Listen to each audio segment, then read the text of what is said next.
Hi, I'm Dr. Byrne. This is Desert Sky Urology. I'm just showing a basic initial consultation that we do for office vasectomy. So I'll be talking to the patient a bit, but I'll turn to you and tell you why I'm asking certain things and further elaborate. So always want to know, are you married? Do you have children? Yes, married, no children. Okay.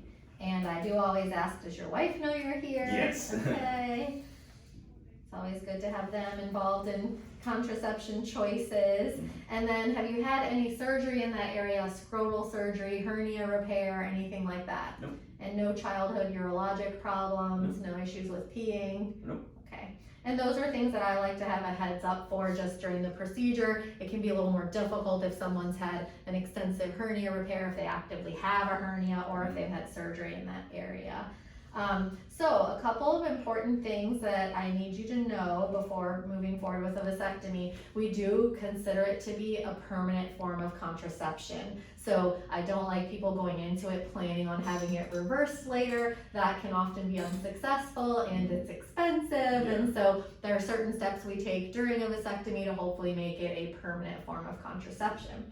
Now, other important things to know, you're not in the clear for contraception until you have a negative semen analysis tested. So we usually have you do that around 3 to 4 months afterwards. We want it to show no swimming sperm before we tell you you're good to go. Okay. So we'll help you with getting that set up. Now, generally this is safe to do in the office. You have a few different options for sedation and comfort during the procedure. One is to do nothing but injected lidocaine, so we numb the skin and just go ahead. A lot of patients do fine with that.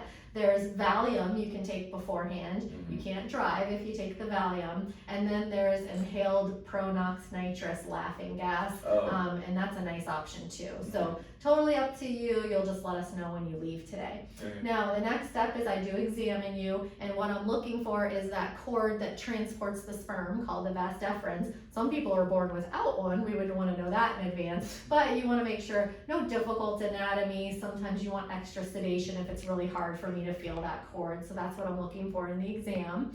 And then the other thing I do always counsel patients on is don't have plans for a couple days afterwards. It's nice to just kind of lay low, ice the area, wear tight fitted underwear. I like you to kind of have no plans. A lot of people do Friday vasectomy, you're good to go to work Monday, like that kind of timeline. Understood. Okay. Any questions? Nope. No? Okay. So stand up for me. You're going to lower everything, and I'll just examine you real quick. And again, I'm just checking for any abnormalities in anatomy, and I'm also trying to make sure that I can feel that cord on both sides, just to make a note to myself if there's any difficulty so that I'm prepared for the procedure.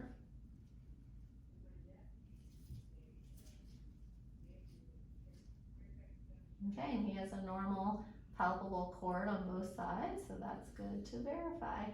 All right, so you can get dressed.